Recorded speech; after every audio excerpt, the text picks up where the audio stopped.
Hi friends, welcome to Ruba Kitchen. இன்னைக்கு எங்க வீட்டு லவ் பேர்ட்ஸ் தான் உங்க கூட நான் ஷேர் பண்ணிக்க போறேன். நீங்க பேர்ட்ஸ் லவரா இருந்தா இந்த வீடியோ உங்களுக்கு கண்டிப்பா ரொம்ப பிடிக்கும்.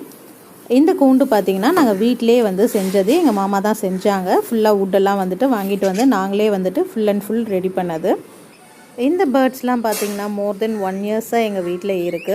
ஃபர்ஸ்ட் நாங்க வந்து ஒரு 4 பேர்ட்ஸ் தான் வாங்கியிருந்தோம். அதுல இருந்து breed ஆயி நிறைய பேர்ட்ஸ் இப்போ எங்க கிட்ட இருக்கு. இந்த பேர்ட்ஸோட சவுண்ட் பாத்தீங்கன்னா ரொம்ப ரிலாக்ஸிங்கா அண்ட் அமேசிங்கா இருக்கும். கண்டிப்பா இந்த வீடியோ உங்களுக்கு ரொம்ப பிடிக்கும். ஃபுல்லா என்ஜாய் பண்ணுங்க.